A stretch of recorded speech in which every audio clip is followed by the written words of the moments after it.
Idzard and Pieter, nice to see you. Nice to see you. Nice to see you. Welcome to Amsterdam.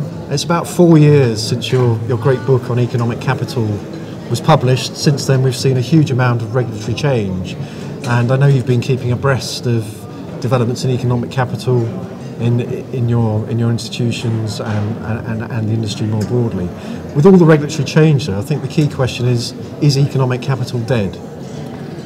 Well, I wouldn't say so. I think economic capital in its essence is not so much about capital, but it's about measuring risks. Yep.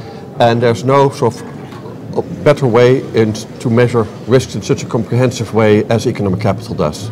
So I think that every bank that is interested in measuring and identifying its risks should invest also in working with economic capital. My sense in the industry, though, is that people have been forced to focus on the regulatory capital numbers. What's the CET1 ratio on a fully phased-in Basel III basis is the key number that senior management is worried about. How should firms be dealing with economic capital in this environment?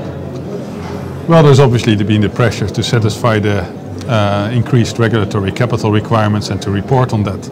But I think also the regulators in the end want to reflect risks properly in regulatory capital.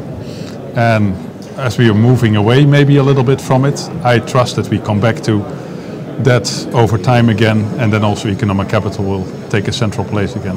Yeah, otherwise there's a real risk, isn't there, that you delegate or you outsource the calculation of risk capital to the regulator, which I guess nobody wants to happen. Well, exactly. And what you see these days is a trend towards simplification and also to make it more comparable between banks, basically to standardize. And I think ultimately what as a bank you want to do is to measure the risks relevant for your institution as good as possible. So that's away from the standardization, but really to focus on the risks that are relevant for your institution. And with this trend towards standardisation, do you see particular areas where the regulatory capital numbers are out of kilter with the underlying measurement of risk? Well, obviously one area where there is of concern specifically is the increased importance or emphasis on the leverage ratio. Yep. That can create the incentives that are very detrimental, which we will learn over time if that really becomes a dominant perspective. That's right, because the leverage ratio, because it's risk neutral, encourages banks to take on more risk per unit of leverage ratio, doesn't it? Exactly. That's the effect that it has.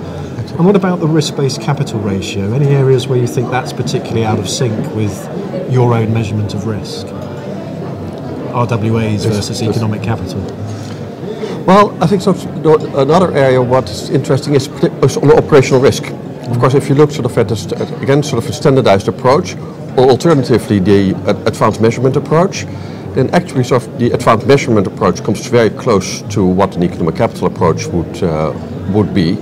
But then either you adopt an economic capital type of approach, or you go to a standardized approach, where no one is happy, where that linkage to revenues is counterintuitive and doesn't make sense.